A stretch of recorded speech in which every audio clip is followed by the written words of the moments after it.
Hello everybody and welcome to Macstaff Live. Thank you for joining us today, whether you're watching us on YouTube or LinkedIn. You are very welcome. I'm joined as ever by Anthony McCormack, the MD of Macstaff. Anthony, hello, how are you?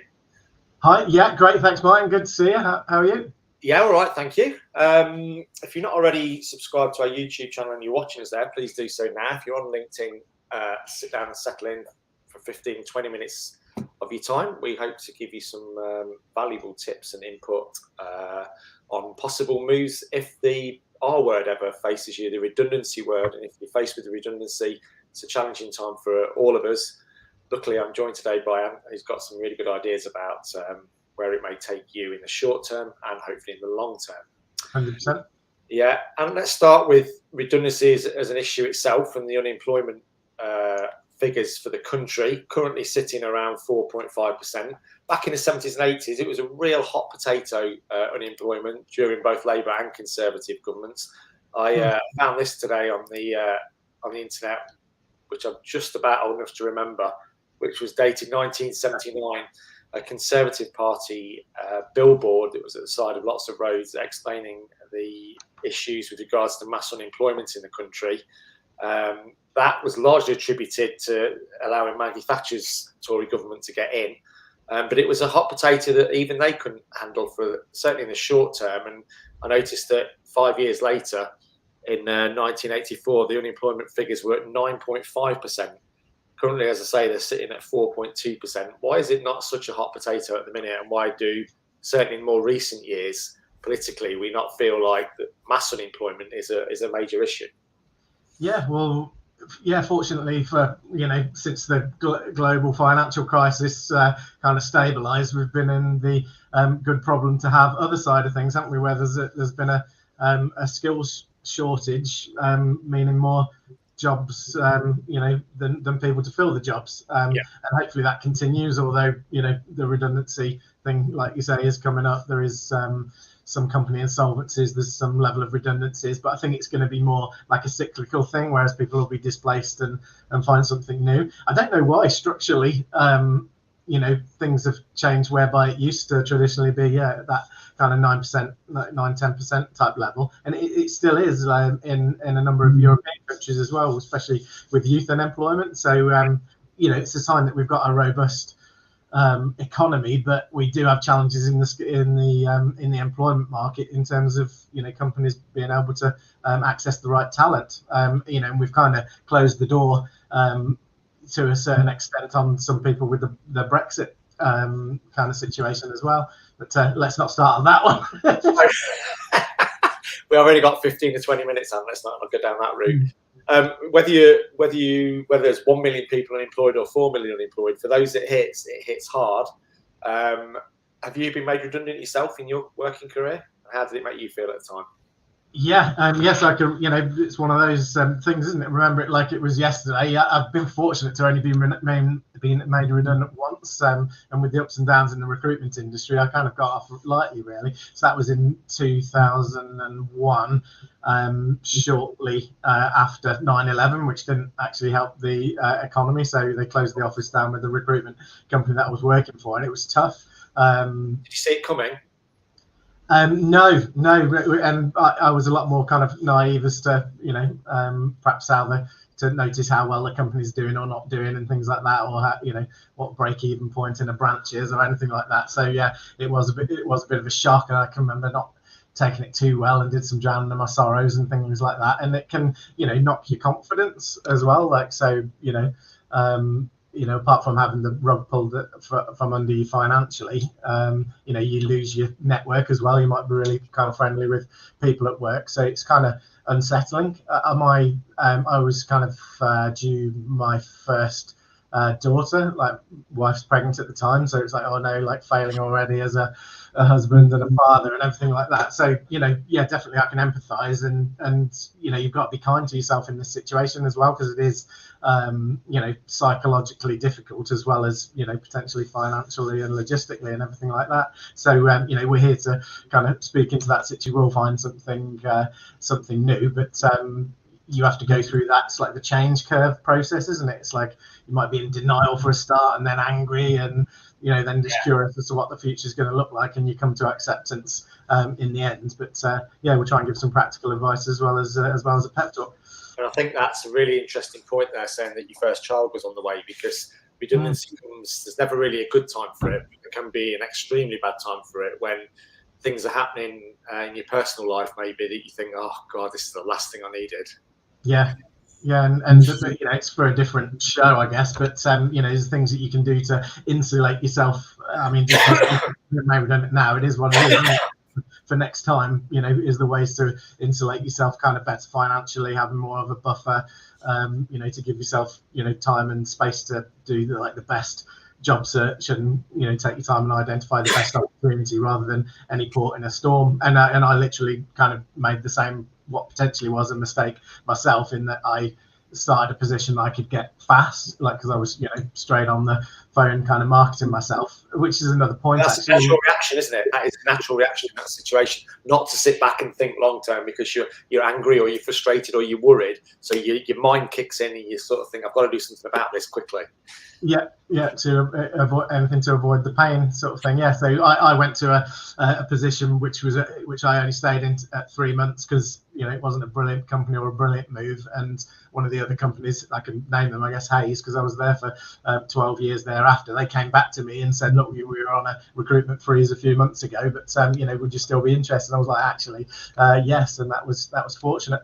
And then the other mistake, I guess, is then omitting that short stop on my CV, and I've been able to advise loads of people on this as well, which then caused a red flag when I moved to the next job as well, because I omitted it. Could have cost me that job. It's always best to be in a way that people are saying, why have you only gone with that company for 3 months? So what's wrong with it? I just missed it on my CV because it was a short stop. I thought not worth putting on. I was embarrassed about it. But then when they said, so you've just worked for this company and this company, and I wanted to be honest and say, well, actually, there was a company that I stayed with for just a short time, but it wasn't good. It's best to have your front foot forward and kind of have all the information on there, really, because you don't want any omissions to come back to bite you later. I mean, unfortunately, it was actually fine. They understood, but it puts you on the back foot, and you want to be on the front foot, in an interview situation. Of course. So if other people were to take would you advise somebody who, instead of rushing into things, sitting back, we're taking a look at the bigger picture, maybe making some career decisions about what we'd like to do further down the line? But that stopgap job is not a bad move, and it's quite a bold move to actually say to yourself, I need some time to think about what I really want to do here long term, but I do need some money, so I am going to go for a short term job in the interim.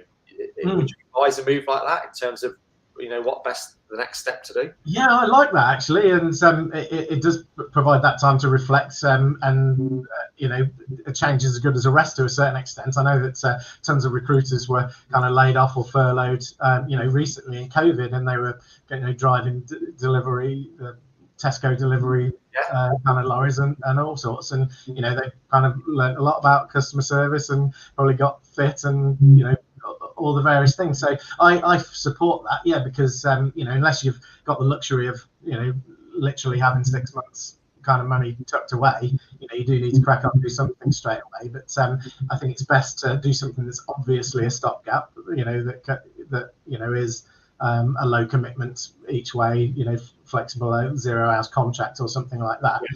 I think that's better than to compromise too much on your next career job, which would then not make sense in terms of your career progression on your CV and things like that. I think that's a really good idea, because you do want to think of the bigger picture, and I appreciate it's a needs must situation as well, like we're talking about financially. But if you can consider your long-term planning, it's like, where do I want to be in 5 years, 10 years, do positions that move you towards that. Be careful in kind of selecting opportunities that do that for you, rather than, because otherwise it's a matter of am I even in the right job search, rather than am I doing the right things in my job search. Bomb off 100 miles an hour in slightly the wrong direction, and then as time goes on, your career's heading out of trajectory as well, isn't it? And the wrong direction can easily come if you don't take a step back make a measured decision to go into a stopgap job, but rush towards something that you think needs to happen quickly and is another full-time job because you're in a rush to get back into the market, and you take maybe a move that doesn't suit you in the long term. That's what you're talking exactly. About. And then, you know, rightly or wrongly, companies still really like stability on the CV, and, you know, as recruiters, we like to see you know, moves that make sense, and it kind of reflects on the individual as to, you know, their thought process, doesn't it? Like how strategic somebody is and how they kind of respond under pressure and things like that. You know, having said all this, you know, there's been a lot of volatility in the economy and in the employment market as well. So kind of gaps are kind of accepted a lot more readily than they used to be. There's not that overt kind of suspicion of somebody, you know, having a few months break there in the CV. You know, so don't be too concerned about that either. But, you know, do be industrious. I think it's, you know, like it's your new full-time job basically to you know, be in a job search and networking and research and finding the right role. So, you know, especially if you've got a package, it's a little bit easy to kind of sit on your laurels and say, oh, I'll deal with that in a few months. But, you know, you don't know how long things are going to take, and it's always best to be proactive, I think.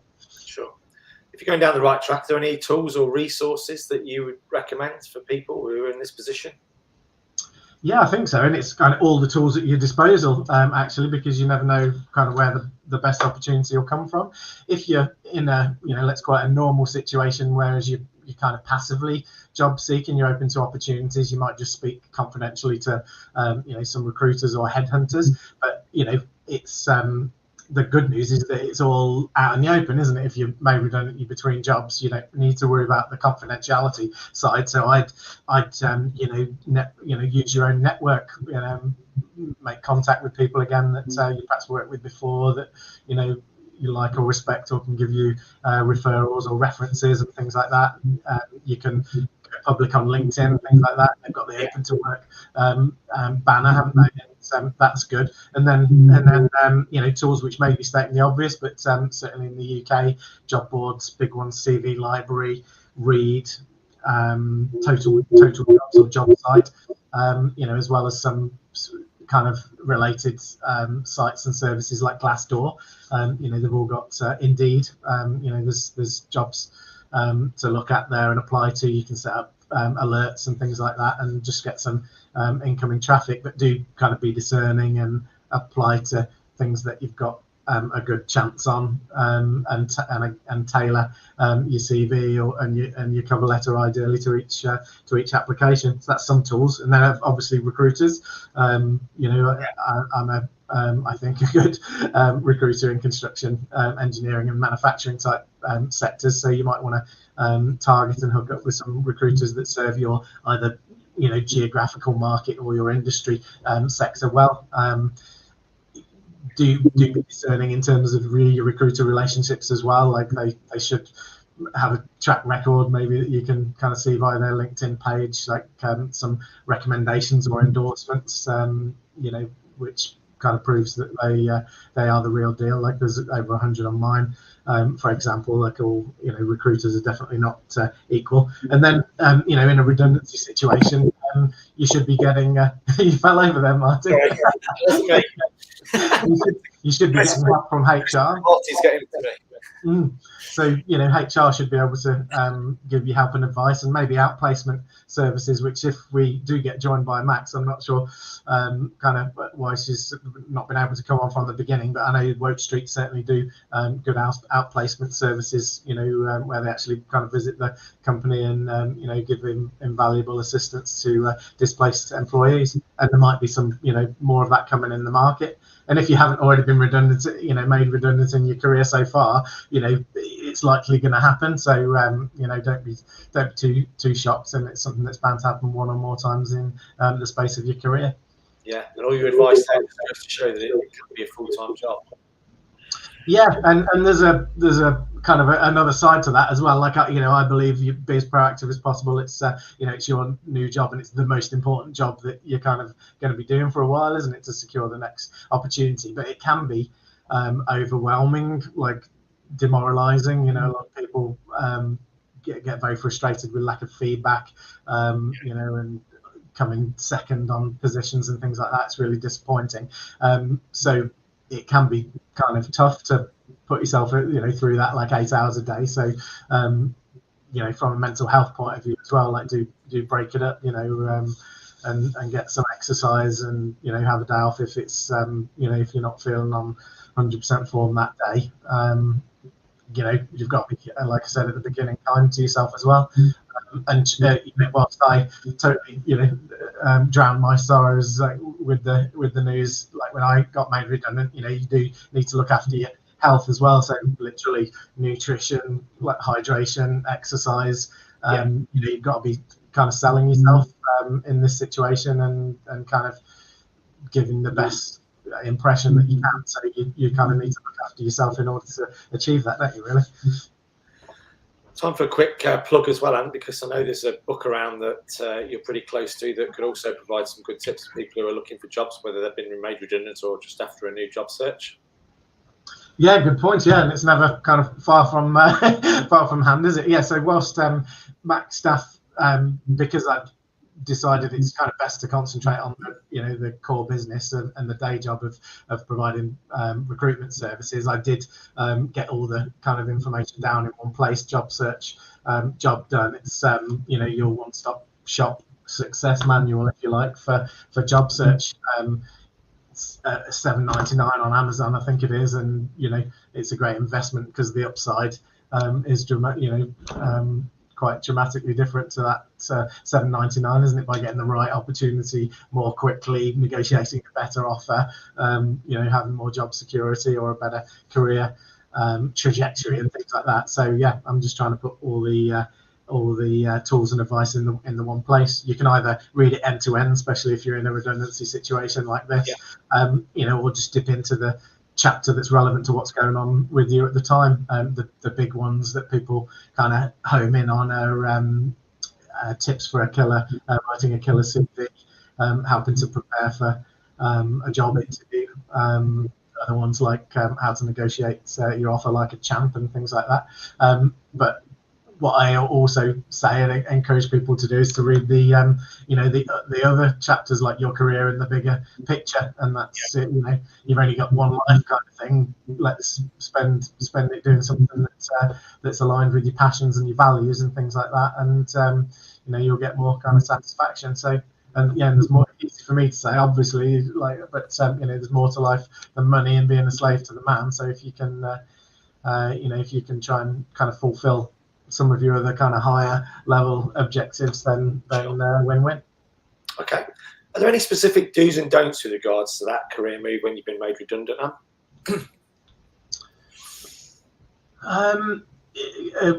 Specific successes you can think of in your own working career that are worth talking about at this stage?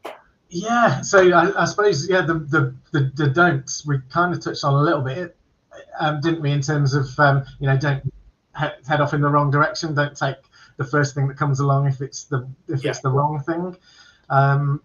So, you know, to outline that, yeah, I can think of a couple of examples. I was really pleased to be working with a guy who'd been over 30 years with Honda. Obviously kind of closed down in Swindon, and he's in our engineering team, you know, and I think was, you know, kind of wondering if, you know, if his kind of skills were that kind of marketable elsewhere, or you know, have I got enthusiasm to try and embark on another career or not? And you know, we knocked around a couple of options and got him an interview for a company that's involved in equipment for the off-site manufacturing space, construction, and hit it off with the MD there, and it was employed and has since been promoted, and absolutely loves it. So, you know, I was kind of pleased with that one from a kind of get somebody slotted into a new sector, but one that kind of leverages the skills. May not have been obvious. So there's success stories like that. I can think of, on the flip side, actually more kind of a personal connection, a friend who was made redundant and in a job search, and actually did secure an offer with one of the prestige companies from his sector, actually.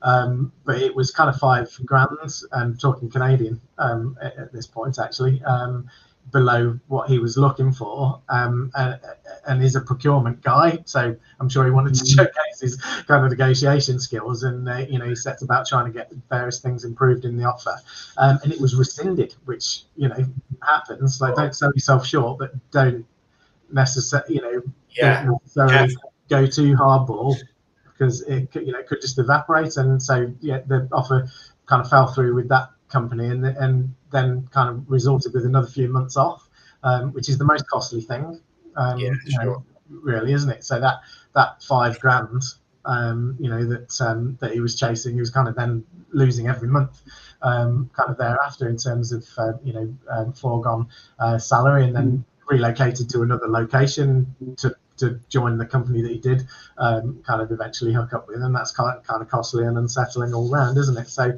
it's a balance, and everybody's situation is individual, but it's a matter of balancing your short and long term priorities, isn't it? Of paying the bills and building the optimum career.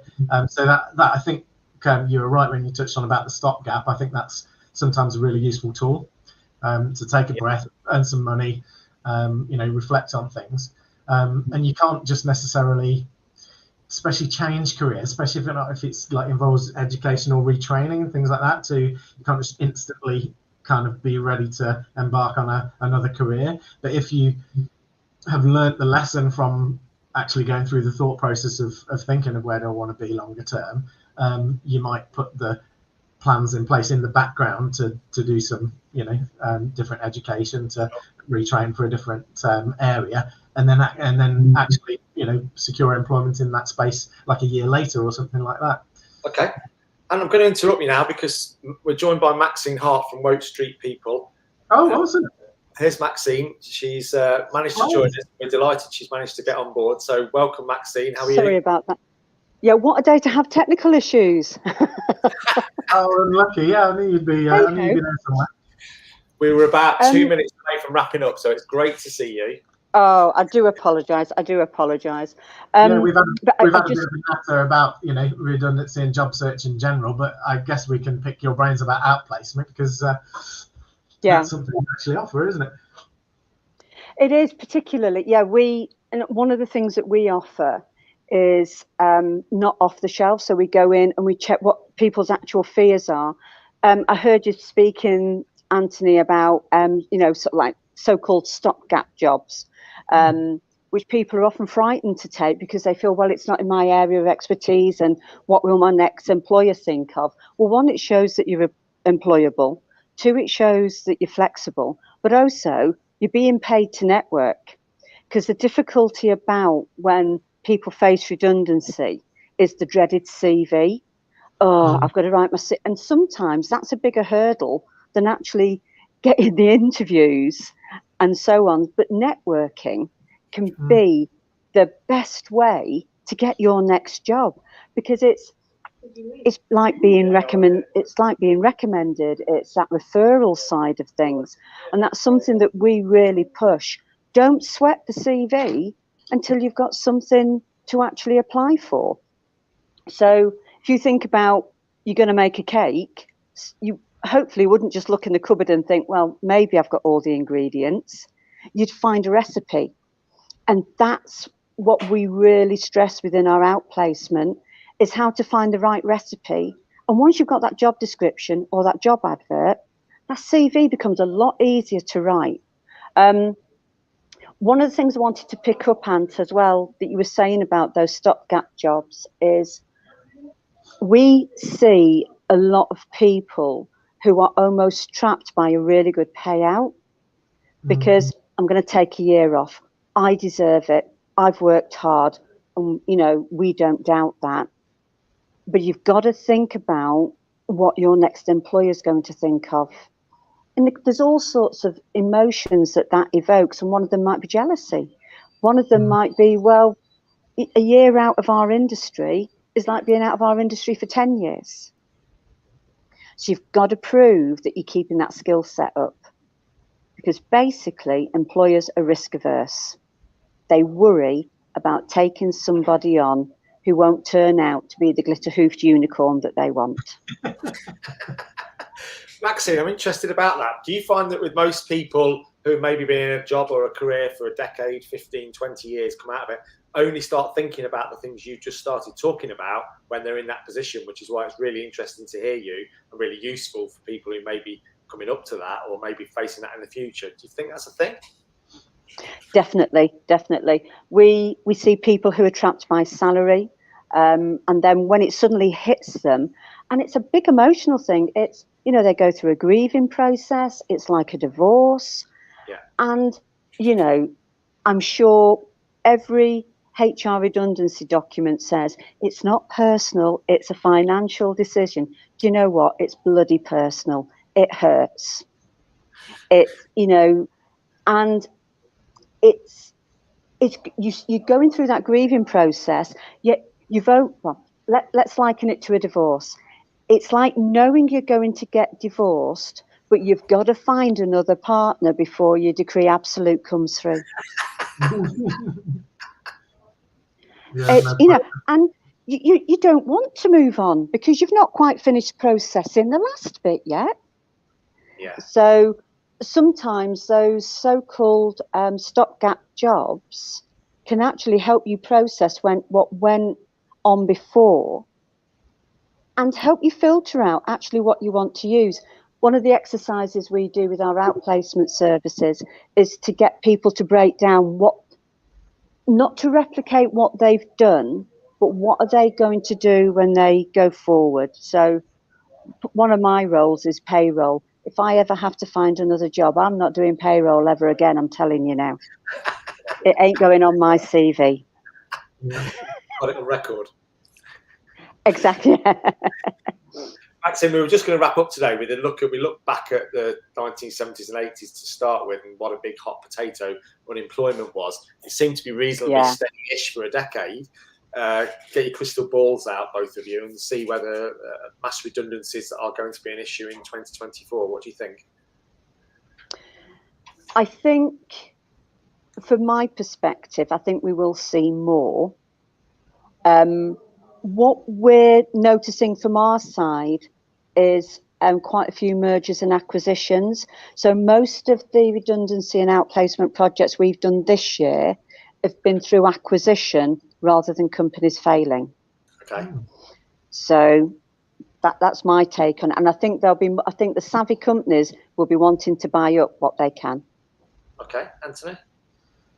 Yeah, the kind of underlying economy is still like okay, like not like firing on all cylinders, but and we've still got the skills shortage. So it's kind of good news for like people who are being made redundant that that it should just be kind of cyclical, and you'll be able to kind of be picked up by another company doing something similar next time. But there's definitely a lot of uncertainty in the economy. It's dynamic, and we've seen both company insolvencies and redundancies of late. So I think there's going to be more of it. So it could be just a point to make to be ready. Keep your CV live.